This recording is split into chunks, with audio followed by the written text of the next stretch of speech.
Maiduguri is always that home. There is something about it that we always have that peace in us before the insurgency.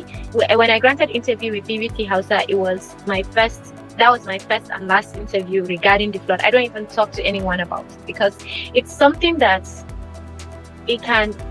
I don't even talk about it. It has affected me emotionally, mentally, physically. So imagine me being a humanitarian that this thing happens to. Now imagine the people that have experienced it, like their house being ruined, their families, the displacement they have faced. All right.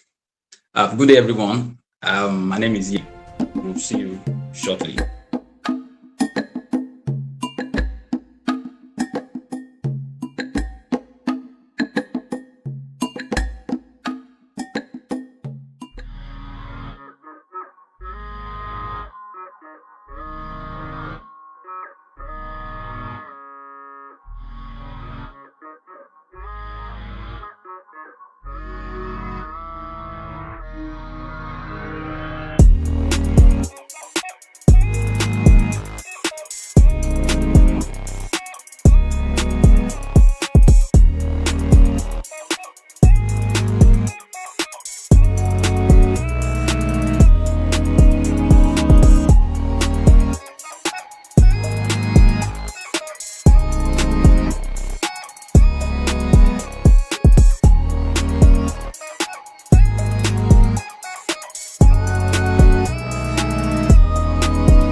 Okay, welcome back, and thanks to all our partners, Capstone, EasyLearn, African Pride, and all others who have not been captured at that point in time. So if you are just joining us once again, we are live on Afrik Project, and this is the luminary person of the month, who is Fatima Mohammed Habib. All right, so just go straight back into our, questions. So I will just ask Fatima now. I will ask you if we want to look at this advocacy that you are running, the firm that you are running. So I know you have a lot of people. You have a lot of people working with you, working for you and all of that. So I want to know, as a youth, how were you able to manage people at different points in time? How were you able to, manage them such that you're able to achieve much this way?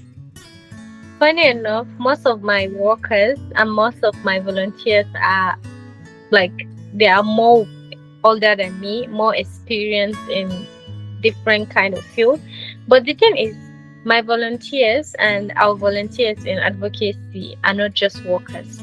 They are believers. They are people. Many of them have their own stories of loss, of survival. So they understand our mission. They understand that it matters a lot.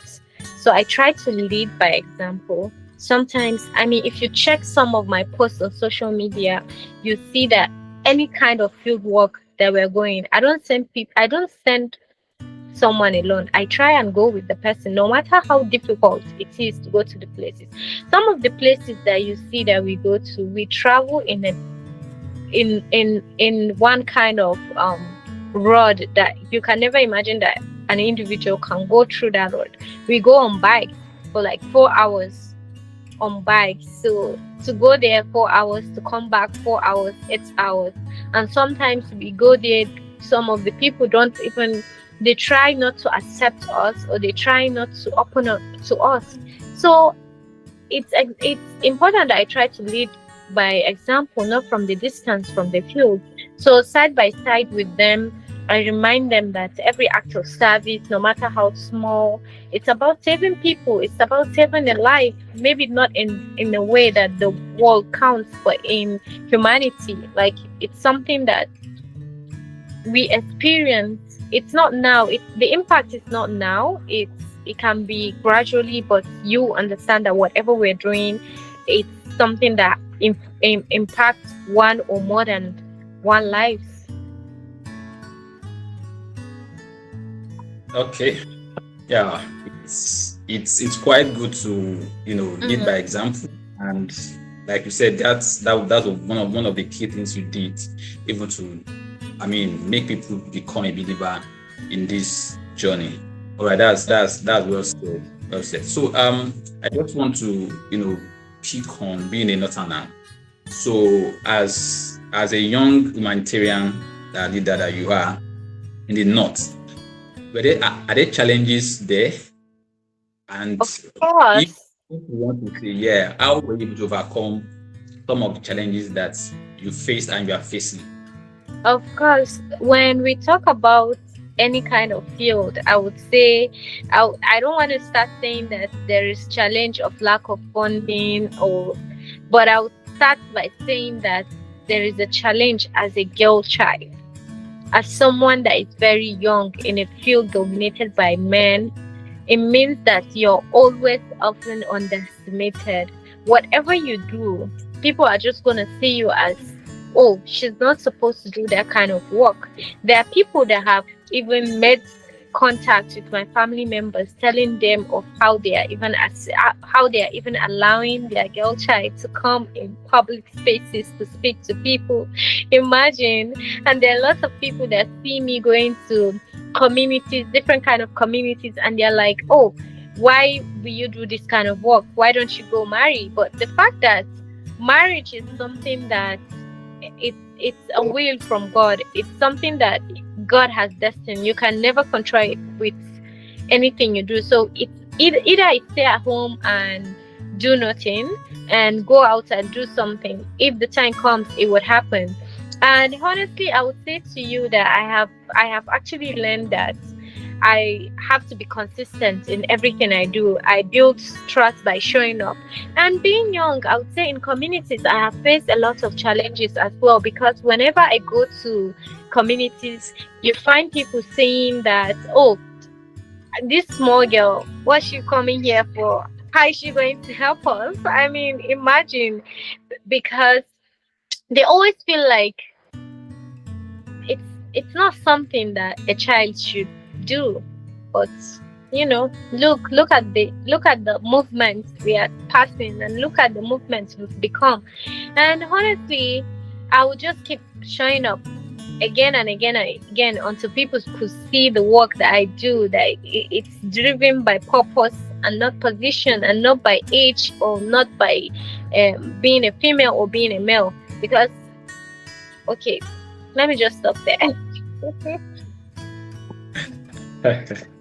So I would have loved you to continue. Actually, I really want to continue, but I don't want to sound like a feminist. I'm no, not. it's fine. It's fine. Yeah, Sincerely speaking, making impact is not biased to gender. No, it it's is not. not, And and it's and very again, difficult. it's just the societal Societal yeah, stereotypes. so, and Mm, the way people perceive things, that they feel yeah, like a girl should not do this, as true. a young girl, why don't you focus on the why don't you do this and that? So, but Yeah. it's good to have the focus. You have the drive, what drives you, Mhm. and that makes you to show up every day. So Yeah. kudos to you for that. Well done, sincerely speaking. Thank You you.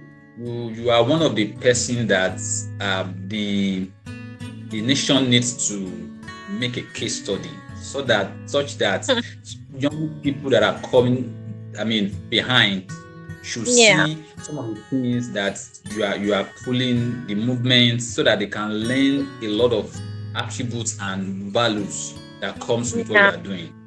Yeah, thank you Yeah. for showing up, and thank you for all of these things you are doing.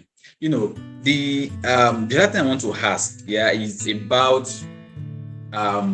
things around your leadership program, YALI. Mm, yeah. Being part of the YALI leadership program, what Mm. influence would that platform, have had on you? I mean, your leadership style. What can you say that that influence had on you? So, the YALI program has been really, really life changing. It has opened my mind to powerful collaboration and strategy. Because before I went to YALI, I led with just passion. But after YALI, I realized that I need to balance. I learned that I need to balance the passion with structure. It taught me about leadership. Like, being a leader is not about doing everything by yourself. It's about building system and empowering others and creating change that will last beyond you. So that is how I started building, young people, getting different structure of people to bring together, and we do the work that we do. Because if you check my some of my some of the achievements that I have had in the previous years, you realize that everything was just me, and sometimes I'll just have one person helping me out. But now we have these powerful people around me that are doing amazing work as well. So, I mean, Yali has changed my entire structure a lot. Yeah, thank you for sharing that part too. Mm-hmm. So I watched one of your video. I think University of Basel or something. I'm not sure. I can remember the. It's been a long time. I watched it. So I Yeah. was hoping that to mention it today, and thank God that we're having this session. You said something about when you sleep in the community, you don't know what will happen tomorrow. You can just wake up and just hear a sound somewhere. You can just wake up and that's where you have been living life and all of that. So I want you to shed light on some of the things that happen in some of the communities that you were that insurgency happened, and your response at that time. Were you quick to response? Were you able to quickly, get up to support people, or you were still also finding it difficult, just like every other person? So what I want to pick out there is the impact you are making. What is bringing it drive is what I want to achieve in this question, right? I just want to share a bit about some of those scenarios, if you get me. So, yeah. So you see, most of the communities we go to, like any other community in Nigeria, you will always find different languages, different people from different culture. They have different belief that they come and stay together in one place. So it's usually difficult to have conflict in that kind of area. So whenever we go with stuff, trying to share or trying to talk about stuff, you always find that some of the people, like some of the minority in the community, some of them are minorities in the community, and while others, they have higher people. So it's really, really difficult to navigate around that place. And it made us realize that we just start with the minority and then eventually come up with we try to get a structure where from we have this school program that we have the children. We try to teach them that it's not about being separate, it's about being one Nigeria. And it's something that I believe that even them, they grew up seeing how they are being taught as young child, and then they grow up, they have that in their own mindset. So we now decided that as an organization, we can just have a structure where we would be teaching their own children how to grow up and become one Nigerian. And that has actually changed the perspective of their own parents as well. The children actually started questioning some of the things that the parents are doing, which actually make a lot of impacts in their own lives as well. So another thing is, there are communities in Borno that will go to, like we'll be traveling to, where sometimes the insurgents would attack, and it's been difficult as well. But thank God we're alive. I mean, most of my colleagues have not been affected ever since, anytime we're traveling or anything. But then we've been attacked by the insurgents, not once, not twice, but thank God nothing happened. We were not the targets, but maybe it was placed for a lot of people. And unfortunately, that was the day that we would be traveling, or that would be the day that we'll go to the community where the Boko Haram insurgents have decided that it's the day that they will operate in that community. So there is always that clash. That was then when the insurgency was in like higher term, yeah. Yeah. Okay. So in all of these, in your growing up, in your before now, what will you say? What role will you say education play in all of Okay. these things that you have done? So I would like you to say more about that. I mean, to elaborate more on what role education plays in this your work. So one thing, when I started my organization, I was so focused on the organization that at some point when I was in university, I kept saying, "Oh, I am like people know me and I do work and I do stuff. Why do I need education? It's not really important. I can just since I already why do we even educate? Is it not for us to have a job? I already have the job. So why don't I leave school?" And I remember my parents sitting me down and telling me how education is very important, because if I'm not educated, how would I even think of coming up with such kind of stuff? So I would say to you that education is everything. It's not about being literacy, it's about healing minds and giving people a sense of control over their future. Because when a child in a conflict zone area learns to read, they begin to imagine a world beyond the war. I mean, education restore what conflict has destroyed: their hope, their dignity, and their identity. At times, I always say that people don't, a lot of times, you realize that people that are educated are very dangerous because they know their rights, they know everything. If I'm not educated, we would be sitting here having this kind of conversation and sharing, and me thinking of so many things that I can do to help my communities, and you picking up my story as a point for you to share with your larger audience so they can understand that, oh, this is what this girl is doing and this is what this girl is doing. Anytime like people from my anytime someone I share my CV to people and they see it, they're actually very surprised that, oh, how are you able to achieve all this? Me personally, I would say I am that kind of person that really I didn't know how it happened, but I started liking education more, you know, doing my masters, now thinking of doing my PhD. And who knows, maybe perhaps start I will become a professor or do something in conflict related courses, or be a diplomat. So that is how education that's how education can play a role in changing the perspective of a person and changing a person entirely. All right, thank you so much for sharing that. Speaking about education as a light, it will open your mind. It will help you to, have that kind of leverage, to bigger platforms as well. All right, thank you so much for that. So if you want to share advice to young people watching you right now, so what will those advice be? Just to encourage young Africans that are watching you right now. So I would say you should start where you are, with everything, with what you have. It's not about having everything, or it's not about being powerful to make a difference. It's just about having a purpose. The world changes when ordinary people decide to care deeply. I mean, even if your voice shakes, speak.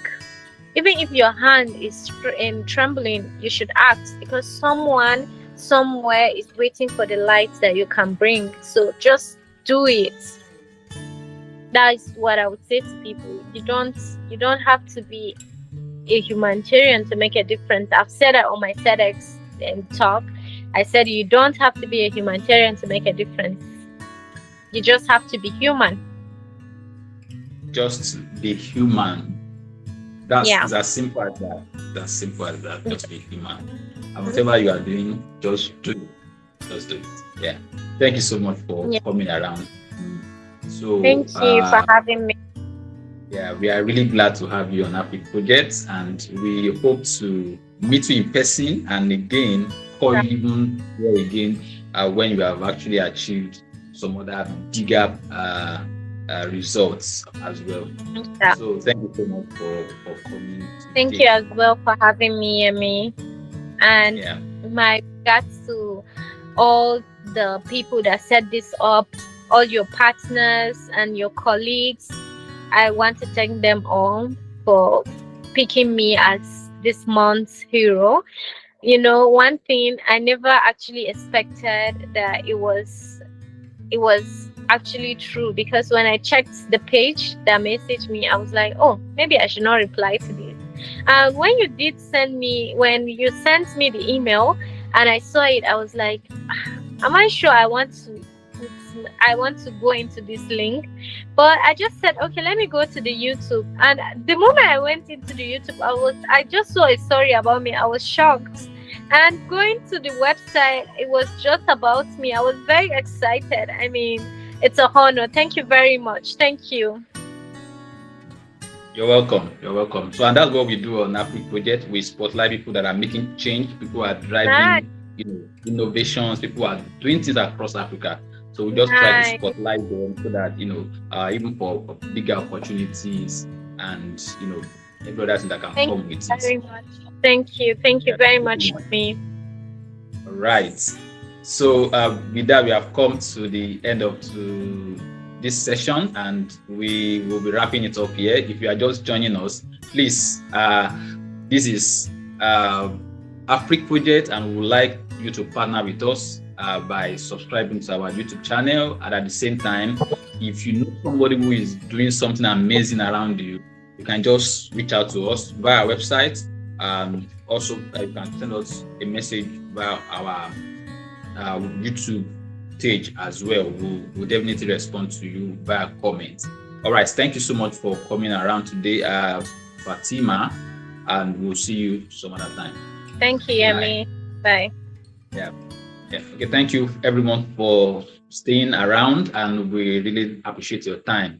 So please, like I said earlier, kindly subscribe to our YouTube channel and make sure that you spread good works that these guys are doing. Fatima has done a lot of work that we cannot even begin to unpack. She has built schools, like I said, when we started, renovated classrooms, they paid hospital bills of people, support people who are people displaced families, support them with different kind of things. And if you want to partner with them, kindly reach out to us, and you can also check out our page too, to reach out to her so that it will encourage them to do more. All right, thank you so much for joining us today, and we want to appreciate you once again. My name is Yemi Itulola, and I see you on the next episode. Be blessed.